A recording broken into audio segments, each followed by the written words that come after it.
trataba entonces esta situación de las imágenes industrializadas. ¿A dónde nos llevaba? Pues un poquito ahorita con el capítulo 13, ¿no? Se habla como de la conexión, de todo lo que estamos hablando del videojuego, ¿no? Que básicamente ya la idea de morir no tiene ningún sentido porque te permite tantas oportunidades que tienes de volver a vivir en el videojuego, ¿no? Entonces justo como que todas estas imágenes como en serie o así ya no remiten a una experiencia así, o sea, remite a otra imagen. Una imagen que, digamos, solamente puede representarse en dos dimensiones, ¿no? Que se vuelve completamente irreal. Entonces, en esta parte, ahí sí es a donde nos quedábamos para, digamos... Sí, precisamente hablábamos de cómo estas imágenes se iban convirtiendo, bueno, se iban transformando en otras cosas, ¿no? Porque hablamos sobre cómo ya no era la representación de la muerte en sí, ya era la muerte en sí, o sea, ya era un cadáver, lo que veíamos, ¿no? Era como también esto de quitarle peso a la muerte, ¿no? Que era de lo que habíamos hablado con el fenómeno de la narcocultura, ¿no? De cómo también se ve eso difundido, ¿no? O sea, sobre las narcoejecuciones, sobre todo esto, y cómo también la violencia, la escala de violencia en nuestro país, sobre todo desde Calderón, cómo eso fue naturalizando, cómo esta violencia, cómo la fue normalizando, y encima también cómo se le empezó a quitar peso a la muerte precisamente a raíz de este fenómeno. Bueno, la misma situación que sucede ahí es que la muerte se vuelve increíble, ¿no? Yo les hablaba entonces de la canción de Tool, la de Vicarios, ¿no? Vicariamente, vivo vicariamente. ¿Qué quiere decir eso?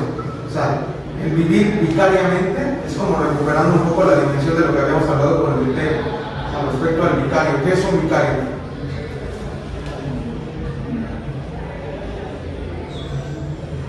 Una especie de mensajero, ¿no? O sea, el vicario es ese que está en medio de la conexión que tenemos con algún otro objeto.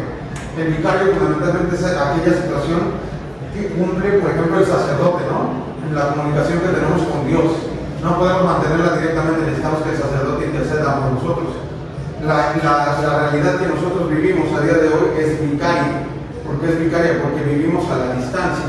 O sea, toda la experiencia que tenemos con la realidad está impresa aquí. O sea, esta es la conexión con la realidad. Esto ya se vuelve, o sea, es lo irónico, esto se vuelve simulacro, mientras esto se vuelve real. O sea, el teléfono sería el vicario. No, tú eres el que vive vicariamente. El teléfono es el que te, digamos, traspasa el mensaje. ¿Por qué? Porque todos los mensajes que se elaboran, todas las imágenes industriales que son plasmadas dentro de la pantalla, las hace alguien más, ¿no? Alguien más es el que controla necesariamente esa narrativa.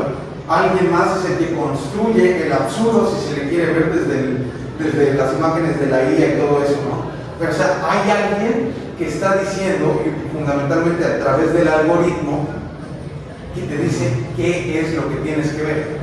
Vicariamente vives, es decir, vives alejado de la realidad. Alguien más, digamos, que te pone una especie de filtro para el contacto con la realidad. Digámoslo, si nos queremos ir otra vez a Platón, ¿cómo estamos viviendo? ¿En el contacto de la realidad o estamos viviendo en la cueva? Esa es la cuestión, ¿no? Esa es la cuestión.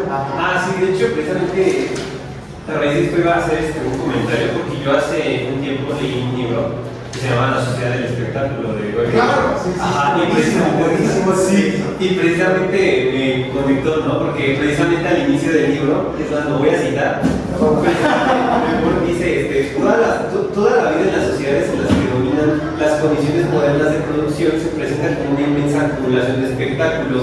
Todo lo que era vivido directamente se aparta en una representación, ¿no? Es también como esta idea de cómo en las redes sociales, por ejemplo, se promueven ciertos estilos de vida, se promueven ideas, ¿no? Que llegan a nosotros, ¿no? Pero al final de cuentas estamos precisamente viviendo vicariamente. Y eso es a lo que Debord se refiere precisamente con esta sociedad del espectáculo, ¿no? O sea, que somos espectadores.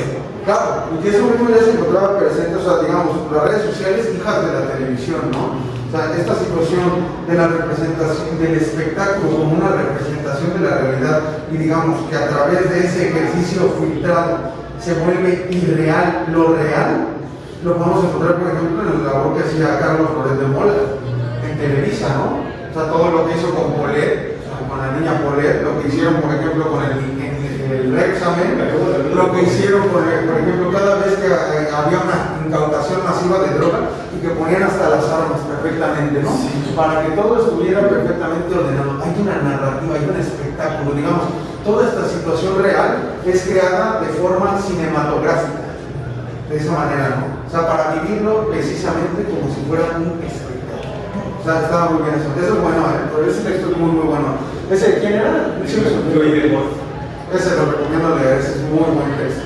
Pero bien, entonces, volvemos a esto, ¿no? Ya, ahora sí ya, parece que ya reconectamos neuronas y ya estamos otra vez conectados perfectamente, ¿no? Ahora sí nos vamos a la parte en la que es, digamos, lo que guía fundamentalmente a todo este texto, que tiene que ver con el apartado de la cremación, ¿no? ¿De qué se trata la cremación? Nos dirá Robert Dedeker. Fundamentalmente se trata del odio a la materia. La cremación como odio a la materia. ¿Por qué? Porque los muertos son exigentes, ¿no? ¿Qué nos exigen los muertos? Que los cuidemos, que les demos seguimientos, que los visitemos constantemente, ¿no? Para eso es que están los cementerios, para que uno vaya, digamos, incluso las lápidas, ¿no? Ya les ponen ahora hasta sus sujetaflores, toda esa situación, ¿no? Para que esté usted, digamos, la presunción de la presencia para el muerto, ¿no? El muerto entonces es exigente. No quieren ser olvidados. Si pudieran, gritarían desde la tumba, ¿no? Que no son nada, que no son cenizas y que no los abandonen, ¿no? ¿De dónde viene entonces la constitución del cadáver? El cadáver viene de latín, ¿no? Que también es la misma palabra, cadáver, ¿no? ¿Qué significa eso, no? Cado significa caer, ¿no? Digamos, el cadáver es el anciano marchito que declina y cae, ¿no? El cadáver es entonces única y exclusivamente lo que finalmente ha caído. Nos dicen, pero ¿qué sucede cuando alguien anciano o muchacho, mujer mayor o jovencita, en la adolescencia o en la plenitud muere, en el momento en que las lágrimas reemplazan los aplausos? ¿Qué hacer con sus despojos, no? Porque digamos, evidentemente en nuestra sociedad de hoy, lo que sucede del magno escándalo que es cuando muere un joven, ¿no? Particularmente si se muriera cualquiera de ustedes, ahorita sería un magno escándalo. Por eso toda la vida universitaria es tan cuidada, ¿no? Entonces, esta situación es transformada socialmente, ¿no? O sea, si hay un terror, siempre ha habido un terror gigantesco. Pero ahora, digamos, anteriormente, digamos, estamos hablando de estamos 2020, estamos hablando de 70 años, digamos, o sea, ni siquiera tanto, hace 70 años, ¿no? Plena Segunda Guerra Mundial. ¿A quiénes eran a los que mandaban a morir a los viejos? Iban los viejos a matarse a balazos. Los jóvenes son la industria de la guerra, fundamentalmente, ¿no? Entonces, a partir de esa cuestión, antes de que se creara esta dimensión de sobreprotección de la juventud, no había, digamos, un terror tan gigantesco, un escándalo que se pudiera generar de tal manera ante la muerte de los jóvenes. Ahora sí están extremadamente protegidos, ¿no? Digamos, vámonos todavía más atrás en la historia, ¿no? Siglo XIX. O sea, lo usual era que se muriera la gente a los 50 años, máximo, ¿no? A los 50 años ya. Entonces, si como la gente se reproducía un montón, si se les morían 1 o 2 hijos por malos cuidados, por el frío o incluso de hambre, tampoco era un escándalo. Todo esto surge a partir de las condiciones higienistas del Estado. El Estado robot del que les platiqué la clase pasada, ¿no? Que se fundamenta en crear una vida más estable, más buena, ¿no? Entonces, a partir de esta situación, lo que vamos a notar es que entonces, en el funeral, lo que vamos a ver es un desplazamiento y un recentramiento familiar, ¿no? O sea, bueno, todos los que hayan vivido aquí un evento semejante, pues lo sabrán perfectamente, ¿no? En el momento que muere un familiar, ¿qué hace? La familia se junta toda, ¿no? Se junta toda y es un momento. Se hace en el momento del funeral. Usualmente no me acuerdo cuando se murió mi abuelo, ¿no? O sea, se apareció toda la familia, hermanos que nadie conocía, hijos de quién sabe quién, de repente aparecieron. Se acabó el funeral, todos corrieron, saquearon la casa y ya está, todo el mundo se desapareció. Vecinos. No, bueno, mi abuelo no. Mi abuelo no. Pero sí, entonces, esa cuestión, ¿no? Vemos un ampliamiento familiar por un momento temporal, ¿no? Esto también, cosa importante, sucede lo mismo durante las exequias y los nacimientos, ¿no? Cuando nace un nuevo miembro de la familia, también todo el mundo se junta. para esos magnos eventos. Entonces, el funeral es ese momento que puede vivir el muerto como una celebridad absoluta. Todos están reunidos únicamente, explícitamente, para ver y convivir con el cadáver, ¿no? Entonces, digamos, en este momento en el funeral, todavía el cadáver no es cadáver, propiamente dicho, ¿no? O sea, cadáver es cuando ha caído, cuando ha sido olvidado, digámoslo de esa manera. Entonces, la exigencia de los muertos, estas exigencias de cuidados, de seguimientos y de visitas, son el motivo por el cual la sociedad los desprecia, ¿no? Y entonces, por lo tanto, es que empujan cada vez más a los cadáveres al crematorio, ¿no? ¿Qué vemos en la dinámica del crematorio? En particular vemos el presentismo. ¿De qué se trata el presentismo? Sería como a vivir hoy nada más, no sé, como como de hoy ya mañana, lo que sea, pero es como nada más vivir el momento, ¿no? Exactamente, vivimos en el día de hoy. Vivimos en el hoy, el ayer no nos interesa y mañana no tenemos. Quiero vivir solamente hoy. Lo que existió ayer no me interesa. Lo que exista mañana, pues todavía no sé, tengo que vivir al día, ¿no? Digamos, esto es producto de una dinámica postcapitalista extremadamente opresiva y demandante, ¿no? Entonces, a partir de esta situación del presentismo, el vehículo que va a encontrar es precisamente el hábito del consumo, ¿no? Es decir, ok, el negocio de la muerte, planteémoslo de esta manera, ¿no? Entonces, el negocio de la muerte, ¿qué sucede con los féretros? Claro, ¿no? Bueno, hay que estar pesudo para los féretros, ¿no? Entonces, mucha gente que preferiría pues, dejar los cuerpos en la morgue.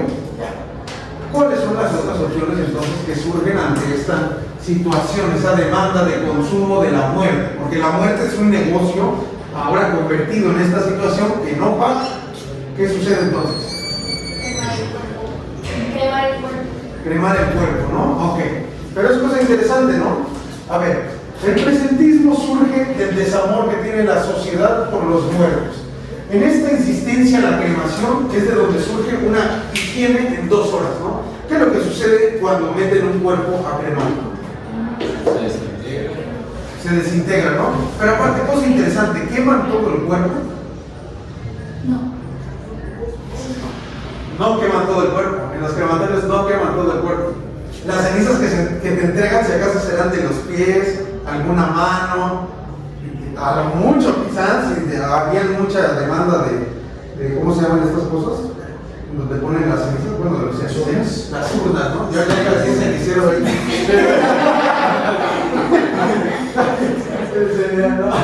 Sí, entonces eran las urnas, ¿no?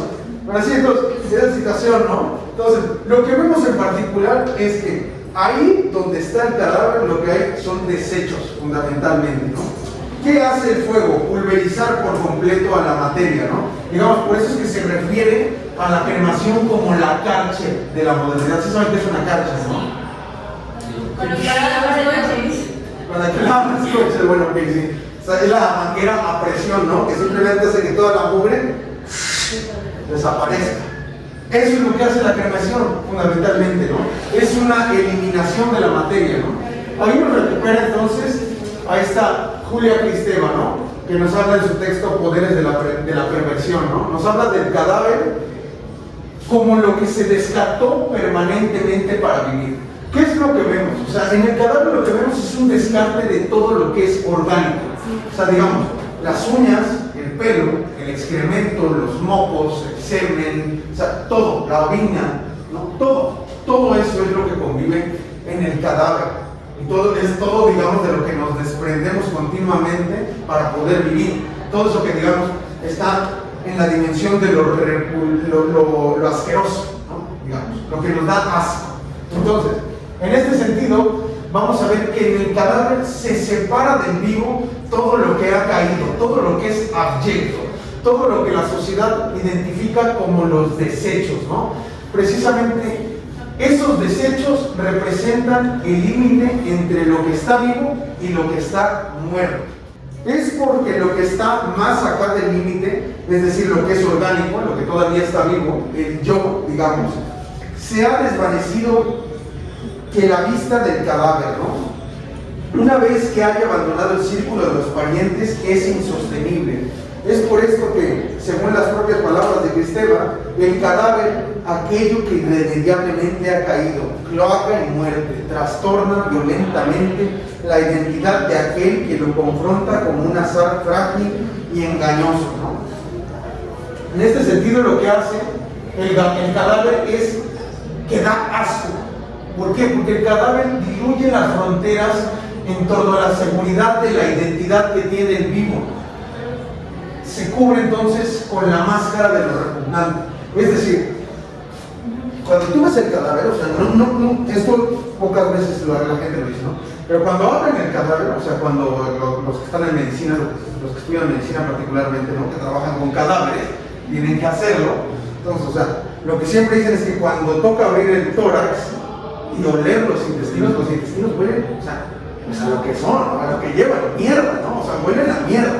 Entonces, todo eso, todos esos olores asquerosos, todos esos olores repugnantes, toda esa materia que es asquerosa para la demanda higiénica de la sociedad moderna, es todo lo que tiene que ser marginado.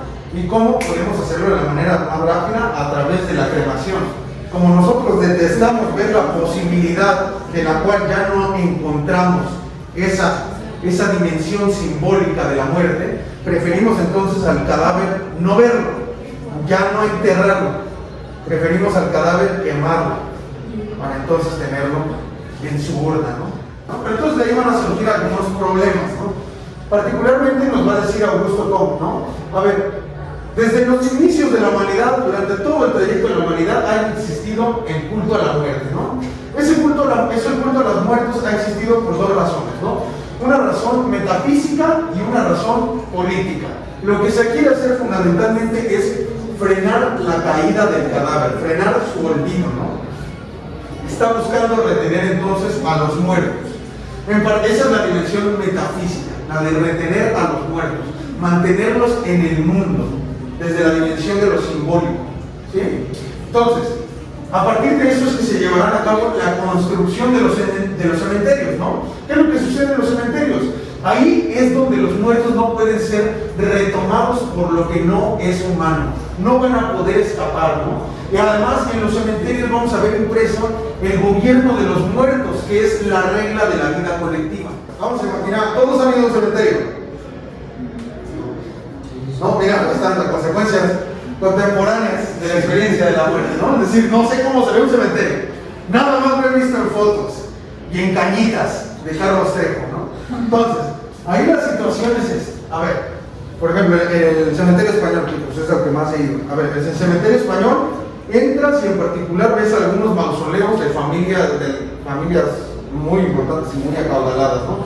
Ves unas cosas que son mausoleos gigantescos. Hay uno que es igualito al monumento a la Revolución. Es una cosa espectacular. Dices, ¿cómo es posible que todos estos que están muertos tienen una casa mejor que la mía? No puede ser, ¿no? O sea, pero la cuestión ahí es esto, ¿no? En ese mausoleo, sí sabemos cómo se ve un mausoleo, ¿no? ¿Cómo se ve un mausoleo? Como un cuadrado, como una casita. Pero como una casita, ándale, como una especie de casa. Es el hogar del muerto, digámoslo de esta manera.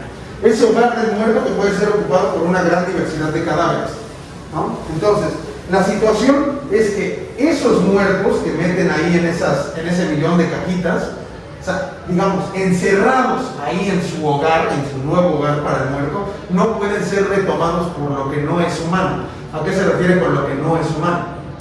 Por la naturaleza, ¿no? O sea, no es lo mismo que nada más agarremos y aventemos el cadáver a la cloaca clandestina o algo por el estilo y que simplemente desaparezca, ¿no? O sea, es retomado por la materia orgánica que descompone por completo el cadáver y nos termina sucediendo lo que a los dinosaurios en algún momento, ¿no? Entonces, la cuestión es que en el cementerio, digamos, hay una barrera física y simbólica que no permite al muerto regresar a lo que no es humano. Se queda en la construcción de lo humano, en el mausoleo, que es una construcción humana, ¿sí? Entonces, ahí es precisamente que no se le permite escapar, ¿no? Y precisamente es ahí donde está simbolizada el gobierno de los muertos, ¿no? Porque mantener un mausoleo, mantener una lápida, o esta lana, o esta lana.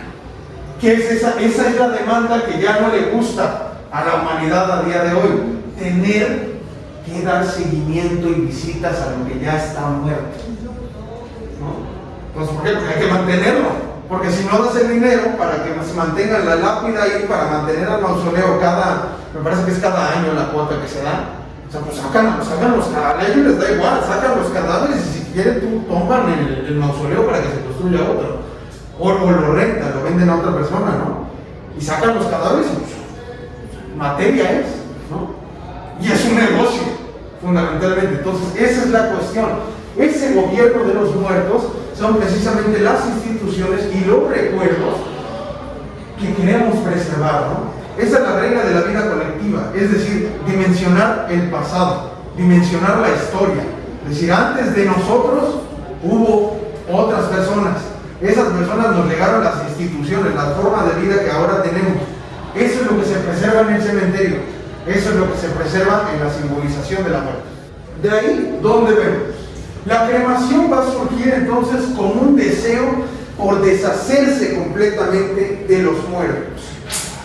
Nos dirá, soñamos con vivir en una sociedad sin cadáveres y sin ancestros. Los cadáveres apestan, exponen su repugnante fealdad y ocupan espacio, pero somos higienistas y el espacio es costoso. Lo que les decía, el mausoleo, el cementerio, las lápidas, todo eso cuesta. Los ancestros obligan, pero como eternos adolescentes no dejamos de luchar por la voluntad de determinarnos por nosotros mismos. Reconocernos entonces a nosotros como único principio de nuestro ser. Por tanto, la cremación representa una doble rebeldía, una rebeldía estética ante la fealdad y la pestilencia que representa el cadáver. Y entonces es el privilegio por la comodidad, por decir, ay, bueno, ¿para qué te voy a mantener ahí? Voy a tener que estar pagando si puedo simplemente quemarte y tenerte cada quien en su casita y se va a pagar alguien con un pedazo de ti. Y también representa una rebeldía política. ¿Por qué? Porque hay una sed de originalidad. ¿Dónde está esa sed de originalidad? De decir, yo, como somos eternos adolescentes, ustedes, la mayoría de ustedes todavía están saliendo de aquella etapa, están medio inmersos todavía en esa, ¿no? En decir, no mamá, no es una etapa, así soy fantástica, soy genial, no voy a dejar que tú me des tus reglas, mamá. Tú no entiendes el mundo en el que vivimos hoy, ¿no? Esa es la eterna adolescencia, esta sed de originalidad de decir yo soy yo y no hay nada que pueda ser comparable a mí jamás, nunca. No hay nada que me anteceda, soy única y detergente, ¿no? Entonces esta situación es la que se ve presente ahí. Ahí entonces lo que estamos llegando es el gobierno de los muertos. El gobierno de los muertos para entonces instituirnos a nosotros mismos como nuestro propio origen. ¿De qué se trata eso entonces? Es la afirmación cultural del pecado de la soberbia, digámoslo, viéndolo de esta manera, ¿no? Entonces, de ahí asimilaremos particularmente a la cremación como el olvido del cuerpo, ¿no? Se trata de hacer como si ese cuerpo nunca hubiera existido. Se trata de la eliminación de toda vida orgánica. Es la amenaza de que todo difunto solo será un recuerdo en algún momento, ¿no? Un recuerdo que será particularmente abstracto, establecido en una idea. Y por ejemplo, pasa lo mismo con la idea de que, por ejemplo, tengo entendido que hoy, en vez de la cremación, hay otra alternativa también en donde creo que parte de tu cuerpo se convierte al punto de que sea como un árbol, una cosa así, ¿no? Eso iría en contraposición a la cremación en el sentido de que sigue siendo orgánico. Bueno, más bien de que ahora es orgánico algo que... Yo creo que eso tiene dos dimensiones. O sea, tiene dos dimensiones. Hay una parte en la que se sigue haciendo del cuerpo un medio, ¿no? O sea, digamos, para que el cuerpo y la materia no se desperdicie, porque eso es ahora la otra preocupación. Como no queremos que la materia se desperdicie, entonces ahora la ocupamos como abono. O sea, porque básicamente es abono para que está entonces el árbol, ¿no? Sin embargo, eso sí puede estar simbolizado. Eso sí puede estar simbolizado dependiendo del cuidado en lo que se haga con esa nueva materia, ¿no? Fundamentalmente se sostiene la misma tesis, que es el olvido del cuerpo, ¿no? y su establecimiento como un recuerdo. Recuerdo que ahora sería, digamos, trasladado o desplazado hacia el árbol, que posiblemente puede surgir si le das el cuidado suficiente, ¿no? O sea, la cuestión es, o sea, si hay una doble dinámica ahí, ¿no? Sí puede haber un rescate de la simbolización mientras se mantiene el desprecio por la materia, ¿no? Entonces, esa sí es una cuestión ahí un poquito de curiosilla, pero yo creo que lo sustancial de la tesis se sigue sosteniendo. Entonces, ok, ¿alguna otra duda? Ahí vamos, bien. Sí, yo también me la había planteado, entonces cuando lo estaba leyendo se me planteé esa misma situación. Entonces, lo que sucede es que a partir de esta vida como idea o como recuerdo abstracto, lo que predomina es entonces el vacío. Lo que sucede en la cremación es la victoria del vacío. ¿Por qué? Porque entonces se desencarna el recuerdo, ya no hay nada que nos sujete a él. ¿Por qué? Porque las cenizas no son restos. Las cenizas no son restos. Por ejemplo, ¿por qué es tan difícil que en Teuchitlán se pudieran reconocer la mayoría de los cuerpos y de los restos que se encontraron aquí? Porque fueron incinerados. O sea, no hay materia. Las cenizas no son materia. Por eso las cenizas no son restos. ¿Sí se entiende, no? Entonces, de ahí sería lo siguiente. ¿No es acaso la materia en tanto que materia carnal, es decir, en tanto que encarnación a la que confesamos nuestro desamor? Juzgamos este odio a la materia como una continuación de la muerte de Dios, en la medida en que el cristianismo es la exaltación de la carne, es la religión de la carne, que Nietzsche no logró ver eso.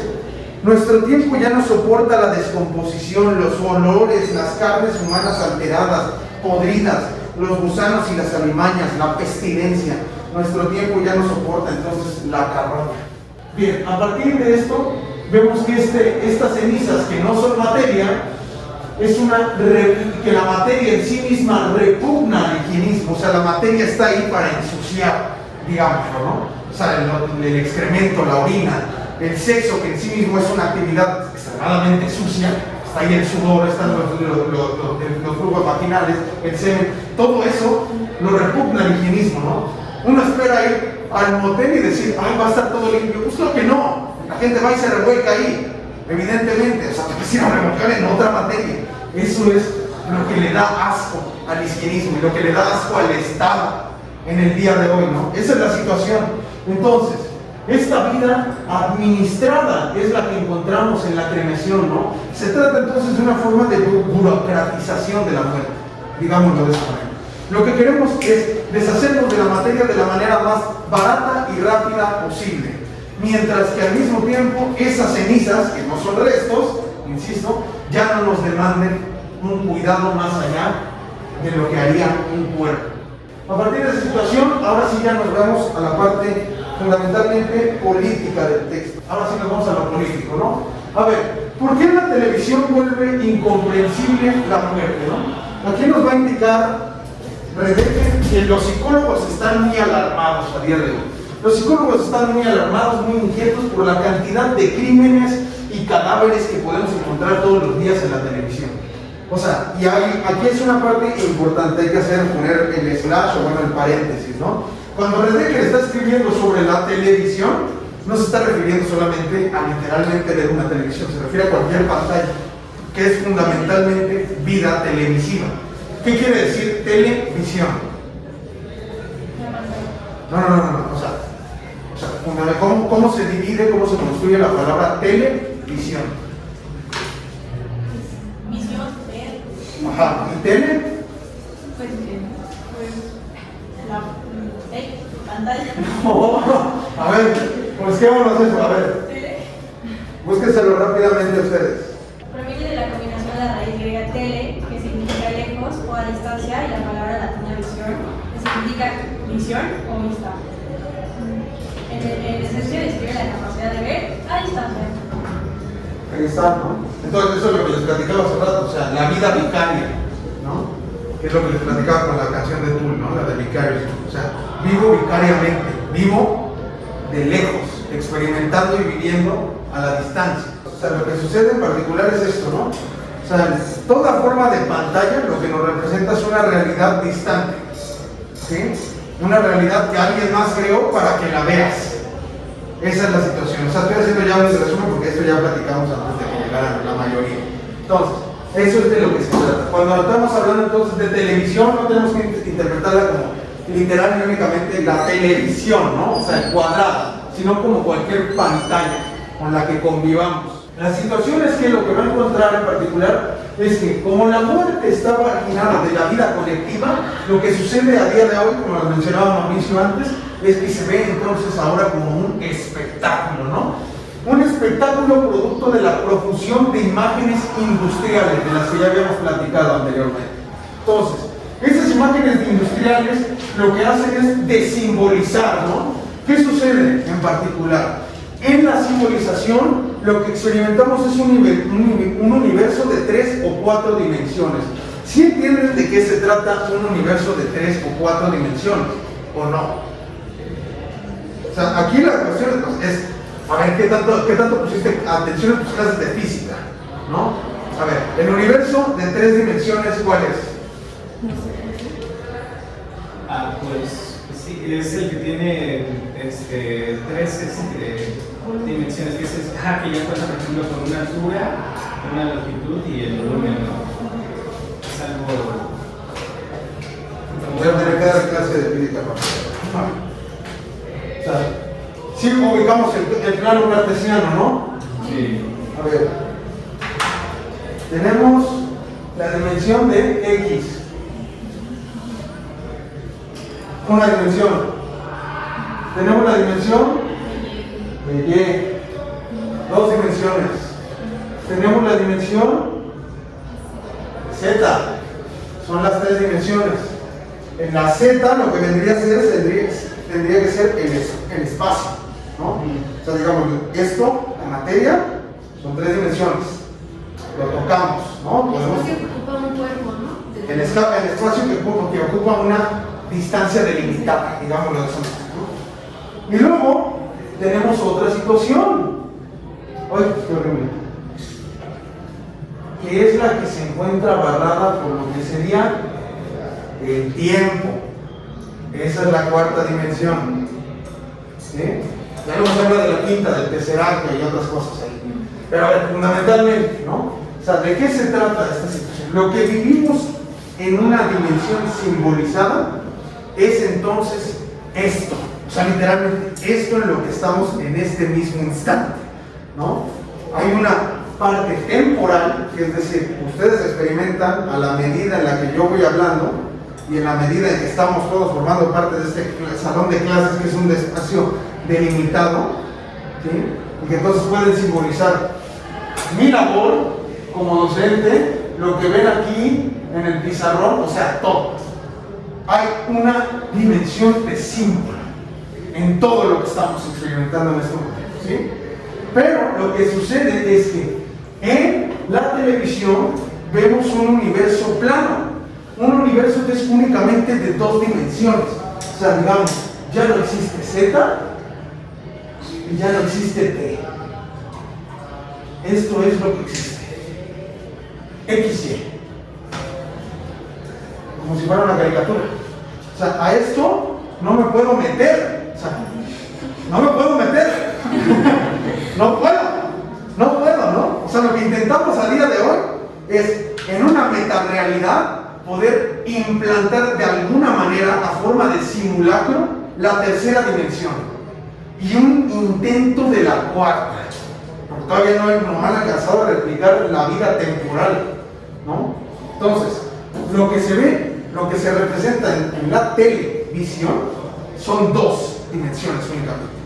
2 dimensiones que solamente experimento aquí, en la vista, no en todo lo demás, ¿sí? Por eso es que entonces se tiene que ver necesariamente esta profusión de imágenes industriales como una caricatura, ¿no? O sea, lo vamos a ver como, imagínense, digamos, como si fuera Mickey Mouse, ¿no? O sea, Mickey Mouse de antes, de 1950, ¿no? Que ni siquiera hablaba, estamos hablando del dibujo 2D, que es una caricatura plana, ¿no? Ese es el universo en el que vivimos. El universo en el que deberíamos estar inmersos para poder simbolizar las cosas es el de 3 dimensiones, mínimamente, ¿no? O sea, digamos ya, la casa de Mickey Mouse en 3D, ya cuando sale el Churros y toda esa situación. Lo que sucede a partir de esta situación es que ahora la muerte solamente va a poder irrumpir en la ciudad, es decir, irrumpir en el espacio público, en la vida colectiva, solamente a través de su forma expresada en la violencia extrema. ¿En dónde se ve la violencia extrema? En el terrorismo. Y ahí es donde entramos ahora sí. No necesariamente tiene que ser gore. No necesariamente. El terrorismo. O sea, estamos hablando ya de una dimensión política. El gore sí puede ser politizado, dependiendo cuál sea el video en específico. No todos los videos de gore pueden ser politizados. En particular, uno que sí puede ser politizado, ¿no? Es que tengo que llevar esta por partes porque esta parte sí se vuelve extremadamente complicada. Esta parte sí se vuelve ya difícil, ¿no? A ver, ¿qué entienden ustedes por terrorismo? Que busca causar terror. Pues sí, literal como la palabra busca causar terror. Causar terror, ok. Pero a ver, una definición un poco más extensa de esa situación, un poco más familiar. Si no, busquen. A ver, ¿de qué se trata el terrorismo? Hablamos todo el tiempo de terrorismo y nadie lo Yo sabe. te digo que es un ataque hacia el Estado, hacia las estructuras del Estado, por parte de otro grupo, de forma ya sea violenta o de, no sé. Es que no necesariamente tiene que ser contra el Estado. Dice intimidación con un propósito. El terror se utiliza para provocar que otros hagan cosas que de una u otra forma no harían. Digamos, elaborar la imagen industrial para provocar miedo y hacer que gente que no haría cosas de otra manera lo haga. ¿Ok? Vamos a ponerlo de esa manera. Vamos a ponerlo así, en ese término básico para que podamos expandirlo, ¿no? Entonces, a ver, lo que va a suceder es que nos va a decir desde que las plataformas y la plétora mediática, la plétora se trata del exceso, el exceso de sangre, el exceso de muerte, el exceso de todo, de eso es de lo que estamos hablando. Esa forma en la que están elaboradas las plataformas mediáticas, lo que hacen es cambiar la naturaleza del terrorismo. El terrorismo se alimenta de la mediatización de la muerte, ¿no? Aquí lo que pongo en primera instancia es el caso de Israel, ¿no? El otro día estaba yo navegando ahí, es que esa imagen nunca se me va a olvidar, está espantosa, ¿no? O sea, estaba yo viendo las historias de una amiga que publicó sobre el conflicto de Israel, y me acuerdo que publicó una imagen que ya después censuró Instagram, que era un papá cargando el cadáver desmembrado de su hijo, o sea, el cadáver sin brazos, sin sin piernas, solamente con la cara, ¿no? O sea, la cara y ensangrentado, todo con una imagen espantosa, ¿no? Y todo envuelto en llamas atrás, ¿no? O sea, yo vi eso y dije, no entiendo genuinamente a qué le ayuda a la causa palestina publicar una imagen así. O sea, no lo entiendo, ¿no? O sea, porque lo que se genera a partir de esta situación es genuinamente la narrativa del terrorismo. Ese terrorismo que quiere alimentar Israel. El mismo terrorismo que a Hamas le interesa alimentar. Porque los dos están fundamentados en la misma cosa. En la muerte como un espectáculo, ¿no? Esa misma situación es lo que vemos con Estados Unidos a día de hoy. Por ejemplo, en particular con ese comercial específico en YouTube, que ya sé que todos ustedes lo han visto, ¿no? Ese comercial de YouTube en el que aparece la ministra, ¿qué es esta ministra? ¿Cómo se llama esta mujer? Aparece esta mujer diciendo, no vengas a nuestro país. Y ¿qué es lo que hacen? Es un acto de terrorismo mediático. Poner las caravanas de migrantes, o sea, todo el proceso doloroso por el que pasan y diciendo, no lo intentes, el viaje es peligroso y aparte te vamos a regresar. ¿Eso es terrorismo? Eso es terrorismo y está alimentado en una dinámica cinematográfica que elaboraron para ese comercial y poder cambiar entonces las conductas que tienen los migrantes al intentar llegar a ese país. Eso es terrorismo. Es terrorismo en toda la palabra. Y finalmente tenemos, por supuesto, la narcomisión, ¿no? Particularmente, ahora sí entramos en el gore, ¿no? Ahora sí vamos a politizarlo. Muy bien. Tenemos un video que yo tampoco se me va a olvidar jamás porque lo vi muy niño, ¿no? O sea, un video ahí en el blog del narco, que era, los ponen ahí a estos dos personajes ahí a decir que pues habían ido de ratones, ¿no? Con la policía tal, los decapitan con una motosierra, ¿no? Un video espantoso, bien horrible, ¿no? La situación es esa, ¿no? Los terroristas se nutren de la tele, o sea, de la tele, de lejos, visualización de la muerte. ¿Por qué? Porque lo que hace es que entonces carecen de una simbolización. Para los terroristas hay una impresionante facilidad en matar y en morir, ¿no? Fundamentalmente esto lo ven como el trabajo. Es su trabajo. Es su trabajo. Y mediatizarlo, volverlo cinematográfico, si se le quiere ver de esta manera, es de lo que se alimenta. Una narrativa que pueda satisfacer sus intereses. No importa si es Israel, no importa si es Estados Unidos, no importa si es Hamas, no importa si son los narcos. A todos les sirve esa experiencia vicaria de la muerte, ¿no? ¿Sí se entiende por qué? Sí lo vamos visualizando, ¿no? Entonces, a partir de esto, nos plantea una situación. ¿Estamos viviendo entonces lo mismo que se hacía en la Edad Media, es decir, con las ejecuciones públicas? Pues no. Y eso que digamos, o sea, era una cosa espantosa también la que se vivía en la Edad Media, ¿no? Particularmente con este peruano Tupac, ¿no? Sí lo conocen a este hombre, ¿no? ¿A Tupac sí lo escucharon de él? Sí. O sea, Tupac no el negro, Tupac el peruano.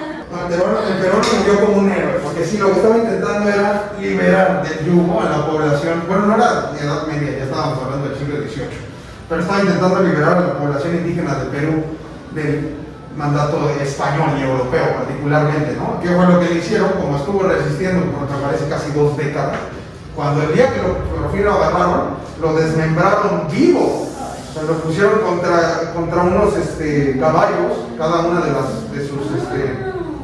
sus extremidades, llegaron a los callares para que corrieran, y no pudieron, aguantó, y entonces ya después de haber experimentado la tortura y mantenerse vivo después de todo eso, que no le lograron desmembrar las partes del cuerpo, pues lo mataron a hachazos, y como no se pudo con el primero, le pegaron 3. O sea, una cosa espantosa también. Pero es eso, es la experiencia, digamos, imagínense que ustedes estaban ahí en el siglo XVIII viendo semejante cosa en vivo. ¿Es eso lo mismo a lo que vivimos aquí, en este momento? No. ¿Por qué? Pues supongo que es diferente verlo en vivo que, por ejemplo, en Twitter. En Twitter, pero lo que estamos mencionando, no estamos viviendo de manera vicaria, estamos literalmente presenciando en persona, no por medio de 2 dimensiones, lo estamos presenciando en 3 dimensiones, precisamente. Ayer hasta en 4, porque estabas viendo que, o sea, estabas con el tiempo ahí, o sea, estabas inmerso tiempo y espacio, visualizando parte por parte, gota por gota de sangre, viendo cómo todo sucede ahí frente a tus ojos, ¿no?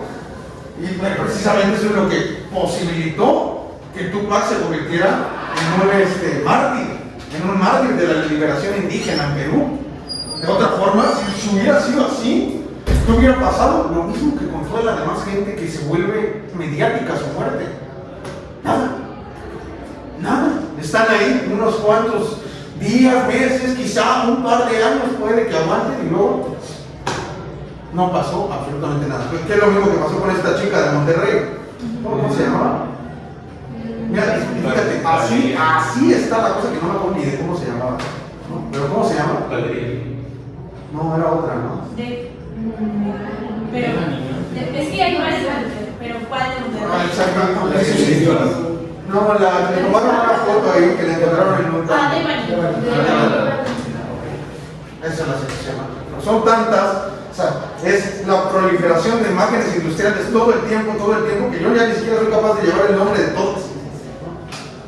Justo eso hace que se deshumanice y se normalice todo eso al estarlo viendo siempre en Twitter, de que nueva tendencia, nuevo descuartizamiento y no sé qué, pero es lo peor que se puede hacer, como que ver la muerte de una persona de una manera tan atroz y se vuelve un espectáculo, es un espectáculo, por eso es trending topic, es un espectáculo. Por ejemplo, el miércoles había una noticia de que mataron a una chica en un live y nada más el miércoles fue noticia, pero ahorita ya nadie habla de que la mataron, le metieron 4 disparos. Es lo mismo que sucedió ahora con la hija de Lupita TikTok y esa pobre mujer. O sea, Y es noticia porque sucedió, lo que ella dice es noticia porque sucedió en un en vivo. O sea, no, Sí, sucedió en un amigo, era una deliberación, ¿no? Exactamente, y es porque es un espectáculo.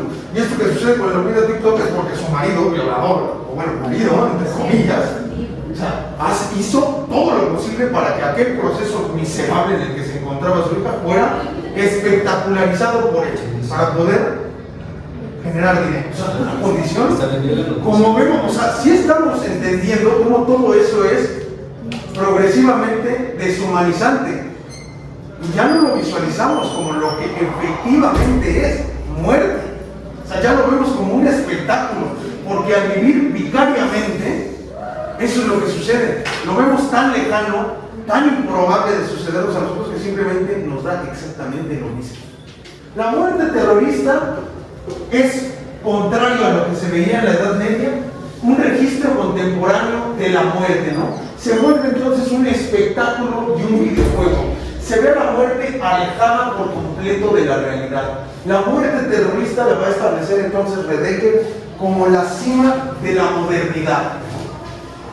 ¿Por qué? Porque se trata de hacer la muerte hipervisible. ¿Qué quiere decir? O sea, hipervisible es que todo el tiempo la vemos. Todo el tiempo, pero todo el tiempo la vemos a lo lejos, ¿no?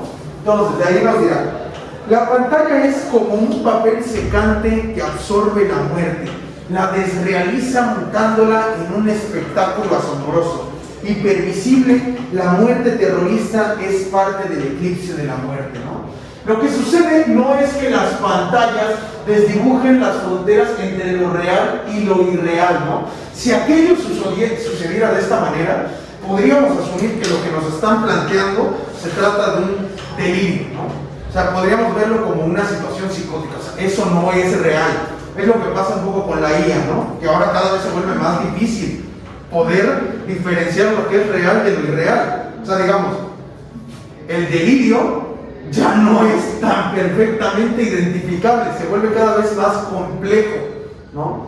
Entonces, porque si vieron la conversación que les mandé con el chat GPT, que les diga Marco, Sí. entonces, si le echaron un ojo ahí a eso, ¿no? O sea, la situación ahí es esa, sí, es eso en particular. En esa conversación, lo que logré llegar a desenmascarar de chat GPT es decir, o sea, tú no tienes la capacidad que tenemos los seres humanos, número uno, para trabajar con intuición, número dos, para trabajar en 3 dimensiones, o sea, no puedes trabajar ni en 3 dimensiones, mucho menos en 4, ¿no? ¿Qué quiere decir? En la interacción con otra persona, digamos, en el vernos cara a cara, ojo directamente a los ojos, ya podemos nosotros interpretar una interacción distinta, diversa, que la máquina no va a poder hacer hasta el momento.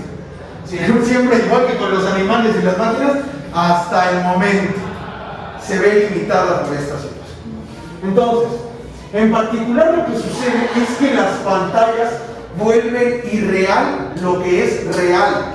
Es decir, nos vemos imposibilitados a creer lo que estamos viendo.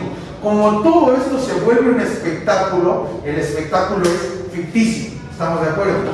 Lo que sucede entonces es que a partir de la proliferación de esas imágenes industrializadas, y que aparte se vuelven espectaculares todo el tiempo, cuando se presenta la realidad en 2 dimensiones, no somos capaces de creerla. Es decir, la muerte se vuelve increíble.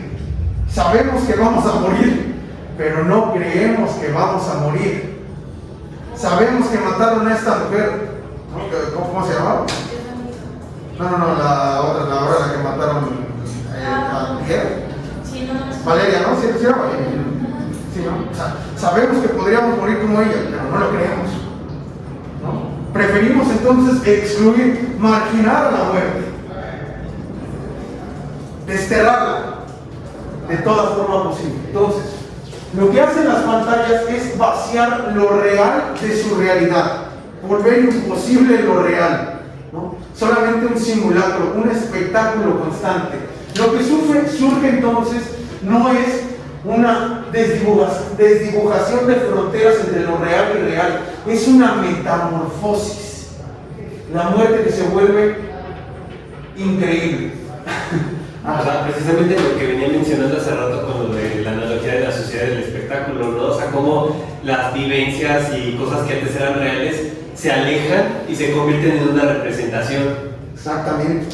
Ya ni siquiera es una representación, porque ya no pueden llegar ni siquiera a eso, ya no es ni siquiera una representación, ya es la imagen de lo real, pero vaciada de su realidad. También ya cae como morbo, ¿no? O sea. Ya hablamos del morbo. Bueno, pero también siento que. Es que te saquearon, sí, cierto. Bueno, ¿quién le recuerda a Sharon qué es el morbo? Tengo entendido que era como la forma o la mirada de perfección hacia un tema en el que se ve por un lado como perverso, como esa parte que no debería ser vista y por lo tanto. Esa es la palabra mágica, una palabra. ¿Qué? Lo de tabú. Lo del tabú, ¿no? Lo que vemos en el morbo es el tabú. ¿Qué es el tabú? Como algo de lo que no se habla. Está prohibido. Pero está prohibido, ¿por qué? Porque sí, nada. Porque no quieren hablar de ello. No. A ver, ¿por qué no quieren hablar de sexo cuando les digo qué sucede en el acto Pues sexual? porque no estamos como acostumbrados, ¿no? Yo creo. ¿A quién? ¿A quién? O sea, ahora vamos a hablar de ¿a quién? ¿A quién? ¿Hablar de sexo? O sea, Sí, el ejemplo, por ejemplo, si yo quiero ver con mi mamá de sexo, pues va a decir, oye, ¿qué onda? ¿Qué te pasa? bueno, no estás con tu mamá. Bueno, Estás aquí con gente de tu edad, prácticamente. bueno, aquí no existe como esa vergüenza de hablar sobre el tema, pero por ejemplo. Pero ustedes la tienen. Me daría pena. Ustedes la tienen, pues nadie me dijo explícitamente de qué se trata el acto sexual, tuve que decirlo yo. ¿No? O sea, entonces, ¿de qué se trata el tabú? De miedo, de terror, ¿no? O sea, otra vez volvemos a eso mismo que estábamos, de miedo. ¿Qué es lo que alimenta el morbo? El miedo. ¿Y qué es lo que nos da esa posibilidad de, entonces de estar en comunicación con ese miedo? El precisamente vivir vicariamente, a la distancia. Televisualizar. No lo toco. Ahí está el tabú. Está la muerte ahí. Está el asesinato frente a mis ojos, pero no lo toco. No lo vivo. No lo dimensiono real. Esa es la situación de la que estamos hablando. Entonces el morbo es como tabú, ¿no? El morbo se alimenta del tabú. El morbo está fundamentado en el tabú. Está fundamentado en el tabú. Por eso es que, o sea, el morbo es una palabra vulgar, si se le quiere decir de esta manera. El morbo es la palabra coloquial para lo que sería el tabú, fundamentalmente. Entonces, tenemos que plantearnos ahora sí, a ver, ¿qué hacemos? Esto está terrible. Toda esta experiencia que estamos teniendo no ha sido más que una debacle constante en depresión y en un cuestionamiento de qué es lo que estoy haciendo con mis redes sociales, qué es lo que estoy haciendo todos los días, qué es lo que veo y lo que consumo.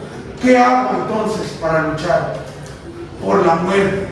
Ya se trata de luchar por la muerte. Así de miserable está la condición, ¿no? ¿Qué podemos hacer entonces para luchar por la muerte? Hablemos entonces de la diferencia entre la literatura y la televisión, ¿no? ¿Qué hace la literatura? La literatura mantiene la realidad. ¿Por qué? Porque la literatura refuerza la realidad a través de lo simbólico, ¿no? Todo lo simbólico está barrado por lo ficcional, ¿no? Es decir, a ver, una novela que te haya gustado mucho, que trate sobre muerte, o sobre asesinatos, algo. El ruiseñor y la rosa. Muy bien, ¿qué sucede ahí? En términos muy O sea, el ruiseñor básicamente sacrifica su vida por pintar una rosa color rojo. Ok. Sacrifica su vida por pintar una rosa color rojo, ¿no? Pero estaríamos dispuestos a decir que en esa dinámica que mantiene el ruiseñor con la rosa para dotarla de su color, hay una dimensión ficcional, ¿no?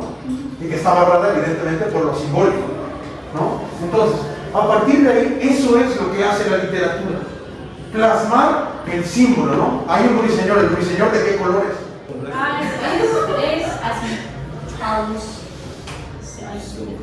Disculpen, hermanos. Es cafecito. Es cabecito, ¿no? Ok. Tiene que sacrificarse. El pájaro, ¿no? El pájaro que es de color café, pero el pájaro que tiene para vivir. ¿Qué sale del corazón? Vaya. Sale. Ok, que sale, vaya. ¿Qué pasa? Ok.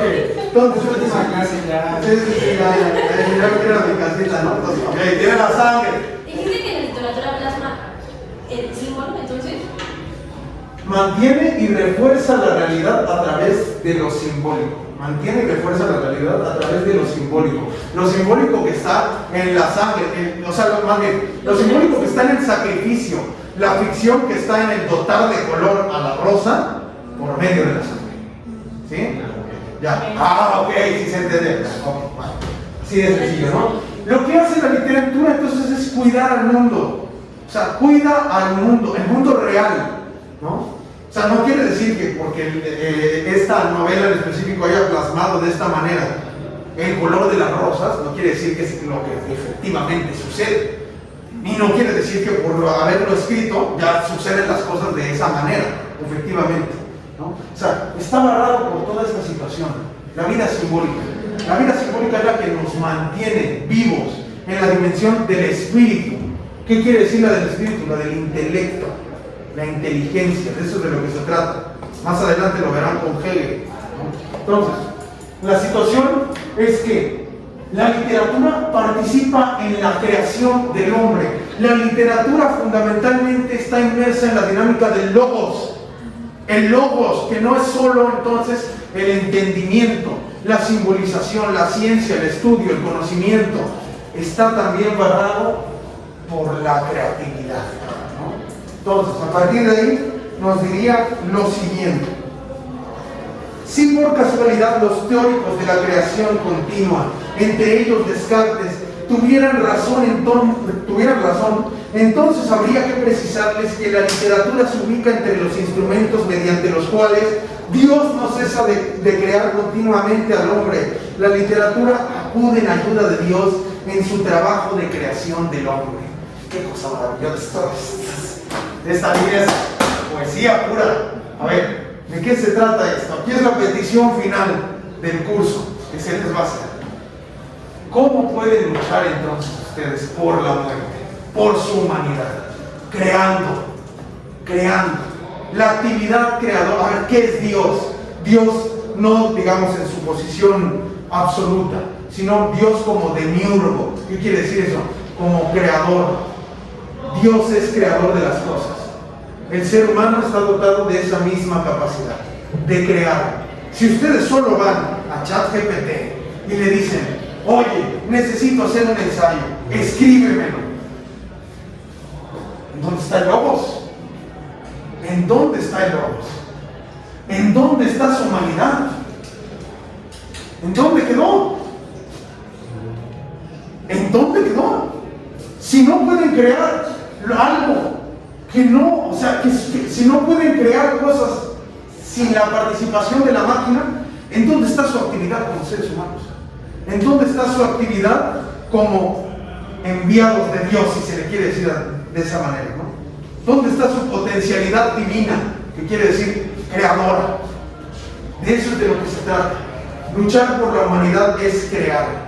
No importa si no eres original, porque digamos, ya con todo lo que vimos de filosofía y pensamiento político se dieron cuenta, ok, los pensamientos de esta gente no surgieron de la nada, tienen un legado histórico extensísimo. No importa si al principio no somos originales, no importa si no encontramos el hilo negro, fundamentalmente se trata de todo el tiempo estar intentando crear cosas en el arte.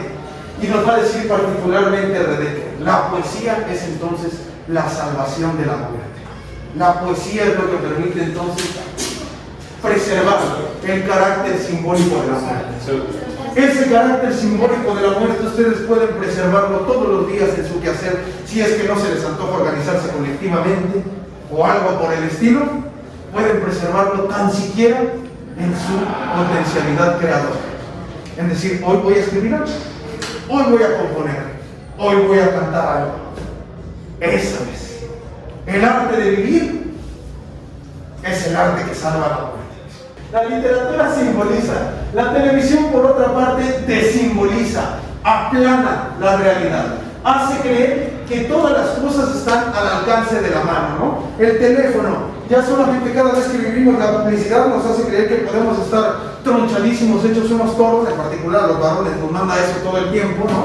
Si simplemente contratamos tal plan de nutrición, si simplemente seguimos tal situación, todo al alcance de nuestra mano, gracias a la televisión mágica.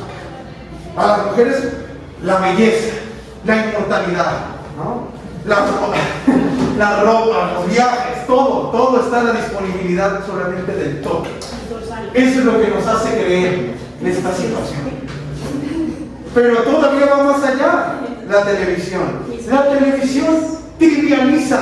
¿Qué quiere decir trivializar?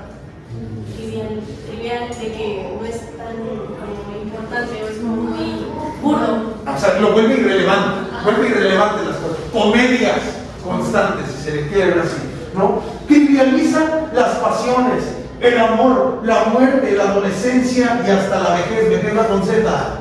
Eso es importante. Vejez con Z. Entonces, las pasiones, ¿cómo las trivializa? Lo vemos particularmente en las telenovelas, ¿no? En las telenovelas, el espectáculo de la telenovela, ¿no? Y en particular, ahí estoy pensando en las de Televisa, ¿no? El Landito. ¿Por qué te está pasando la vecina? ¿No? Esa es muy vieja tal vez para ustedes. Ustedes quizá no la vieron, pero era un icono de su época. Trivializa al amor. ¿Cómo vemos al amor? Ahí donde nació Bellacá, en Enamorando, ¿no? Entonces, ahí donde nace Bellaca, vemos la trivialización del amor por completo, ¿no? Se trata de un show, un espectáculo en el que vamos entonces a encontrar la pareja perfecta e ideal para cada uno de nuestros participantes. Un circo, es un circo del amor. La adolescencia, eso lo vemos en La Rosa de Guadalupe. O sea, todo el tiempo en La Rosa de Guadalupe. Es una comedia de vida adolescente todo el tiempo que particularmente en este momento específico, no sé por qué, volvieron ya incluso a la pedofilia trivializada. Porque los últimos capítulos que he visto que han sacado son todos de maestras acostándose con sus alumnos. No tengo idea de por qué está perversísimo ese asunto, pero es lo que estamos viendo a día de hoy. La trivialización de la muerte. Eso es donde lo vi en su máxima expresión en Laura Bozo, ¿no? Laura en América. Cuando trajeron un féretro, o sea, en un show que todos los programas de esa mujer son actuados, por supuesto, pero trajeron un féretro y le estaban preguntando cosas al féretro. Y como para disculparse, creo que estoy bien. O sea, un circo de la muerte. ¿Qué esperabas que te contestaba el féretro? Ni siquiera se ve el cadáver porque está barrado por el tabú mismo, ¿no? De que le fueran a decir, oye, no puedo creer que mostraras un cadáver en televisión nacional para hacer un show. Seguramente quieren pensar que estuviera vacío el féretro, ¿no? Ya de otra forma que una barbaridad, o sea, sería lo más inhumano que se ha hecho en televisión. Y luego la vejez, ¿no? La trivialización de la vejez, que lo vemos como dice el dicho, ¿no? Con el Don Tomás. Váyase a encargar de sus cosas, viejo metiche. ¿Qué vas a seguir aquí preguntándome si tengo 2 novias, ¿no? ¿Qué le importa? O sea, esto me refiero, nos da un montón de risa, pero es que todo esto es eso.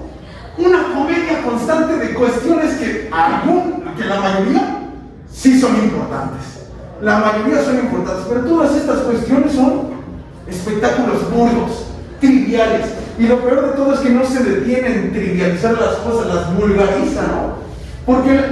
¿Qué quiere decir el vulgarizar las cosas? La mirada que mostramos en la pantalla no es una mirada que interroga, ¿no? O sea, cuando nosotros, por ejemplo, ¿no? Es la dimensión de la muerte del misterio, es de lo que nos está hablando aquí, ¿no? A ver, esa mirada en la pantalla es una mirada que profundiza el abismo entre lo real y lo irreal. Es una mirada que no respeta el misterio, no respeta la distancia y el alejamiento. Voy por partes y ahorita explico lo de los paparazzis, ¿no? A ver, esta mirada en la pantalla que no interroga, es decir, a ver, necesito saber qué es la justicia para Platón. Muy bien, excelente. TikTok, ¿qué es la justicia para Platón? 15 segundos. Perfecto, vale ensayo.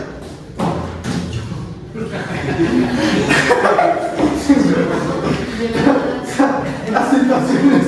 A ver, ¿Dónde está la interrogante ahí? ¿Dónde está la interrogante? O sea, yo hago la interrogante.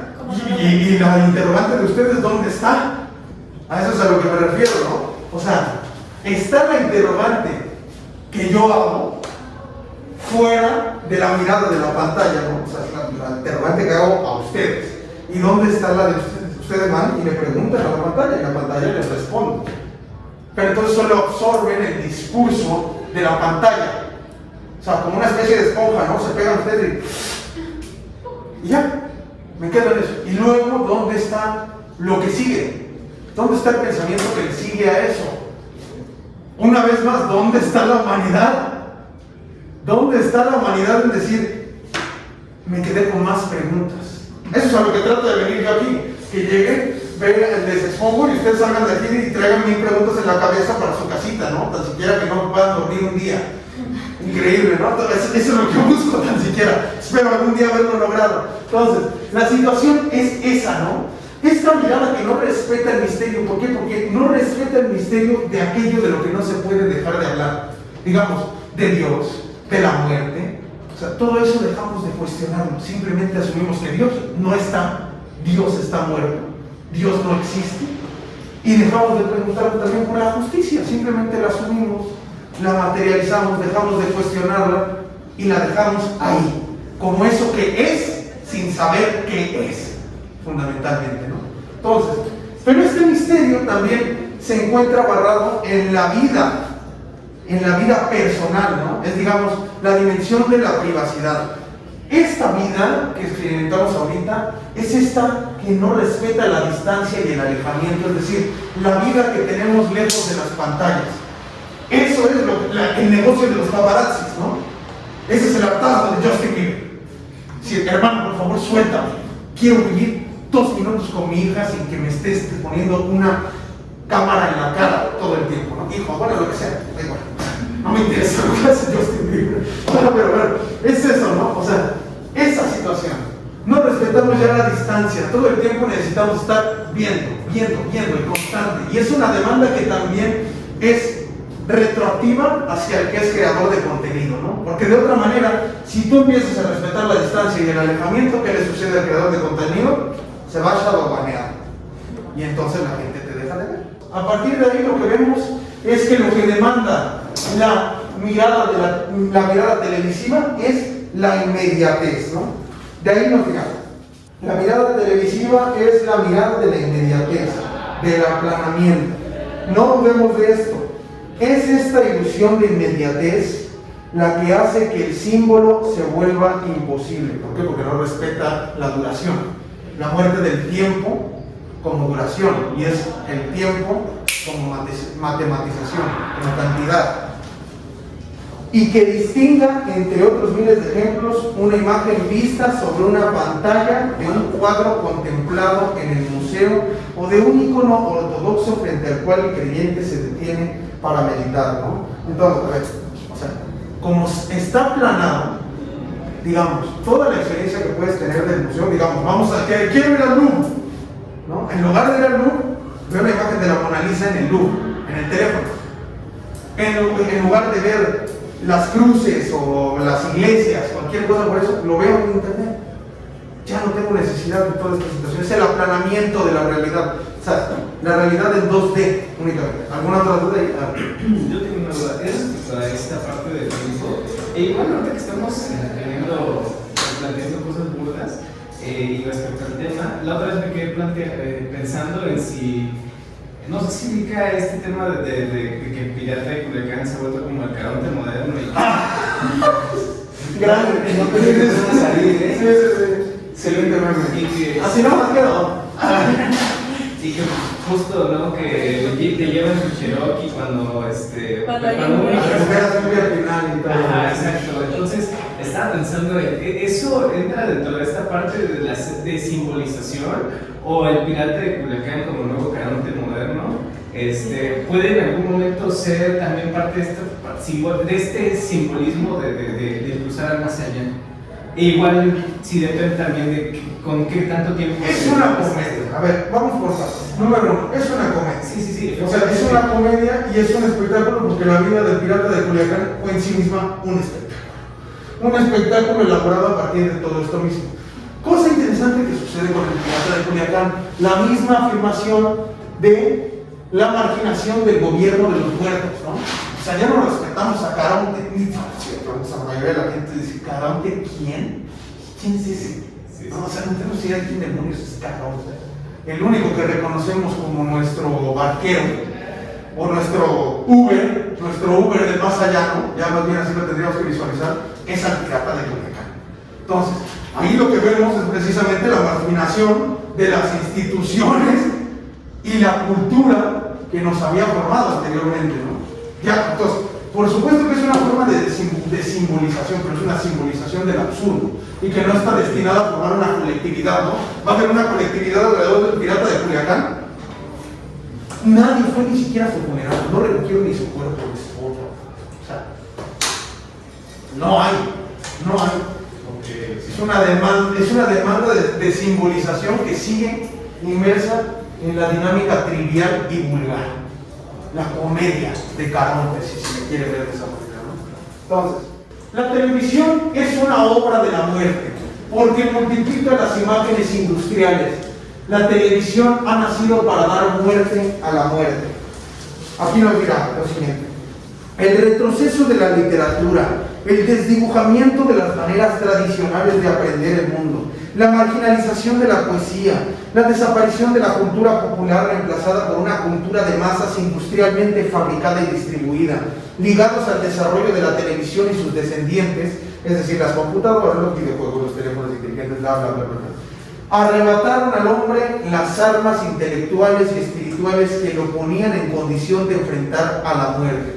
Es decir, lo que vemos ahorita es una incapacidad creativa, una estandarización estética y cultural que es producida genuinamente por la burguesía, fundamentalmente por la burguesía. Es un esfuerzo por no morir. Un esfuerzo por no morir es el de mantenerse viviendo, mantenerse creando. Eso es, ¿no? Eso es lo que les decía hace ratito. Un discurso que genuinamente me salió del corazón, no lo escribí. Entonces, ahí, a partir de esta situación, veremos. La humanidad se encuentra entonces desarmada frente a la muerte, excluye a la muerte y vive como si no existiera. El misterio es esa dimensión de lo que se debe interrogar sin descanso, lo que debemos interrogar sin descanso: la justicia, la libertad, Dios, la muerte, la vida, todo eso que no tiene respuesta. ¿Por qué? ¿De dónde? A ver, fíjense, piensen en el misterio como si fuera de Scooby-Doo, ¿no? O sea, ¿qué es lo que hace Scooby-Doo? Buscar pistas. Buscar pistas, ¿qué más? O sea, ¿qué es lo que hace? O sea, ¿por qué son ¿cómo le dicen? La pandilla del misterio. ¿O ya no vieron Scooby-Doo ustedes? Sí. Ya se está hablando cosas que sí vieron. Pues, por ejemplo, entrometerse en estos casos, de por ejemplo, intentar buscar cómo se relacionan las pistas, huir siempre del monstruo. Bueno, están de metiches, pero fundamentalmente tratando de encontrarle motivos, razones a todo eso que se presenta como sobrenatural e incomprensible para las comunidades que nos contratan, ¿no? O sea, ellos están para desenmascarar el misterio. Si se quiere, entonces, desecularizar a la muerte, ¿no? O sea, porque prácticamente todos los que son monstruos, ¿no? Todos ellos que están muertos. O sea, lo que están haciendo la pandilla del misterio es desecularizar a la muerte, ¿no? Más bien, perdón, secularizar a la muerte. Entonces, secularizar a la muerte, ¿no? Demostrar que todas esas vidas sobrenaturales que acosan a ciertas comunidades no son más que señores ricos que están buscando hacer negocio con alguna cuestión en específico, ¿no? Pero entonces, esa dimensión del misterio es la que se debe preservar. Seguir cuestionándonos aquello que parece que no tiene respuestas, aquello que se mantiene irresoluble, digámoslo de esa manera, con esa materia, ¿no? Entonces, el misterio lo que hace es aportar y quitar pensamiento, ¿no? Nos instiga a pensar, nos instiga a cuestionar las cosas, a buscar razones de por qué las cosas son de la manera en la que son. Los misterios de la organización social, ¿no? Los misterios del patriarcado, si se le quiere ver de esa manera. Misterios variados y diversos. Los misterios de la democracia. ¿Por qué seguimos votando?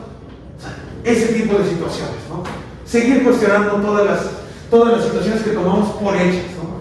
¿Por qué? Porque el misterio es la tela que trabaja la simbolización cuando la incomprensibilidad nos satura del alma. Esta diferencia que hay entre el misterio, lo que es misterioso, es decir, aquello a lo que no le encontramos respuesta, y aquello que es incomprensible, ¿no? Lo incomprensible es aquello que simplemente no podemos entender. El misterio es aquello a lo que todavía estamos buscando respuesta.